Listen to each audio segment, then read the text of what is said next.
Cooking ഒട്ടും അറിയാത്ത ആൾക്കാർക്ക് പോലും സിമ്പിളായിട്ട് ഉണ്ടാക്കാൻ പറ്റുന്ന ഒരു ചിക്കൻ്റെ റെസിപ്പിയാണ് ഇന്ന് നമ്മൾ നോക്കുന്നത്, അതായത് ചിക്കൻ ചുക്ക. അപ്പോൾ റെസിപ്പി എങ്ങനെയാണെന്ന് നോക്കിയാലോ. കഴുകി വൃത്തിയാക്കിയ ചിക്കൻ്റെ അകത്തേക്ക് നാരങ്ങാ നീര്, മഞ്ഞൾപ്പൊടി, ഉപ്പ്, തൈര് എല്ലാം കൂടി മിക്സ് ആക്കിയിട്ട് ഒരു അരമണിക്കൂർ വരെ ഫ്രിഡ്ജിൽ വെക്കണം കേട്ടോ. ഇത് ഫസ്റ്റ് തന്നെ ചെയ്ത് വെക്കുന്നതായിരിക്കും നല്ലത്, കാരണം ഇത് കഴിഞ്ഞിട്ടുള്ള സ്റ്റെപ്പ് കുറച്ച് ടൈം എടുക്കുന്ന സമയം കൊണ്ട് നമ്മുടെ ചിക്കൻ നന്നായിട്ട് സെറ്റായിട്ട് വരും.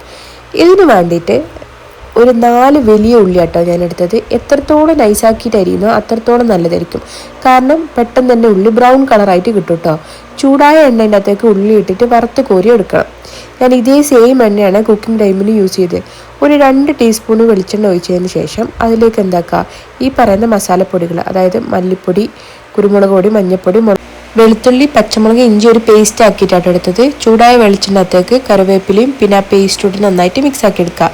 ഇതൊന്ന് നന്നായിട്ട് വഴണ്ടി വരുന്ന സമയത്ത് നമ്മൾ നേരത്തെ പറഞ്ഞ മസാലകളിലെ, അതായത് മുളക് പൊടി, ഗരം മസാല, മഞ്ഞൾപ്പൊടി, പിന്നെ കുരുമുളക് പൊടി ഇട്ട് നന്നായിട്ട് എന്താക്കുക, ഒന്ന് മൂപ്പിച്ചെടുക്കുക. അത് കഴിഞ്ഞതിന് ശേഷം നമ്മൾ തക്കാളി ഇട്ട് നന്നായിട്ട് വഴണ്ടി വരുമല്ലോ, ആ സമയത്ത് നമ്മൾ എന്താക്കുക, നേരത്തെ എടുത്ത് വെച്ച ചിക്കന് ഈ പിന്നെ ഇതിൻ്റെ അകത്തേക്ക് മിക്സ് ചെയ്യുക. നന്നായിട്ട് എന്താക്കുക, മിക്സ് ചെയ്തതിന് ശേഷം ഒരു 10 മിനിറ്റ് നമ്മൾ എന്താക്കുക അടച്ച് വെച്ച് വേവിക്കണം കേട്ടോ, കാരണം ചിക്കൻ നന്നായിട്ടൊന്ന് വെന്ത് വരണ്ടേ. നന്നായിട്ട് ചിക്കൻ എന്താക്കുക, ഈ ഒരു പിന്നെ മിക്സിലേക്ക് മിക്സ് ആക്കിയിട്ട് എടുക്കുക, കാരണം മസാല എല്ലായിടത്തും ഒന്ന് സെറ്റാകാൻ വേണ്ടിയിട്ടാണ് നമ്മൾ മിക്സ് ആക്കുന്നത്. നന്നായി മിക്സ് ആക്കിയതിന് ശേഷം ഒരു 10 മിനിറ്റ് നമ്മൾ എന്താക്കുക അടച്ചു വെച്ച് വേവിക്കണേ. ഈ സമയത്ത് ഓപ്ഷനാണ് കേട്ടോ, ഞാനൊരു മാഗി ക്യൂബും കൂടി ഇട്ടിട്ടുണ്ടേ. നമുക്ക് വേണമെങ്കിൽ മാത്രം ഇട്ടാൽ മതി, എനിക്കത് ഇഷ്ടമായതുകൊണ്ട് മാത്രം കേട്ടോ ഞാനൊരു മാഗി ക്യൂബും കൂടി അതിനകത്തൊക്കെ ആഡ് ചെയ്തിരിക്കണം.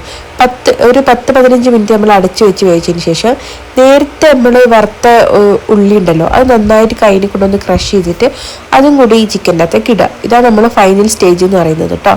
നന്നായിട്ട് മിക്സ് ആക്കിയിട്ട് എടുക്കുക കേട്ടോ, കാരണം ഈ ഉള്ളി ഫുള്ളായിട്ട് നമ്മുടെ ചിക്കൻ്റെ അകത്തേക്ക് സ്പ്രെഡായിട്ട് വരണം, എന്നാലേ നമുക്ക് ആ ടേസ്റ്റ് കറക്റ്റ് കിട്ടുള്ളൂ കേട്ടോ. അതിനുശേഷം ലാസ്റ്റായിട്ട് ഒരു സ്പൂണ് കുരുമുളക് പൊടിയും പിന്നെ പെരിഞ്ചീരകം ഉണ്ടാവുമല്ലോ, അത് പൊടിച്ചതാണ് ഏറ്റവും നല്ലത്. ഞാൻ പൊടിച്ചിട്ടല്ല ചെയ്തത്, ഒന്ന് ക്രഷ് ചെയ്തിട്ടാണ് തൊട്ടെടുത്തത്. നന്നായിട്ട് മിക്സ് ചെയ്താൽ നമ്മൾ അടിപൊളി ടേസ്റ്റിൽ ചിക്കൻ ചുക്ക ഇവിടെ റെഡിയാണ്. അപ്പോൾ നിങ്ങൾ എന്താക്കുക, എല്ലാവരും ഒന്ന് ട്രൈ ചെയ്ത് നോക്കണേ. അപ്പോൾ എൻ്റെ ചാനൽ ആദ്യമായിട്ട് കാണുന്ന ആൾക്കാരാണെങ്കിൽ ഒന്ന് ഫോളോ ചെയ്യുക, സപ്പോർട്ട് ചെയ്യുക.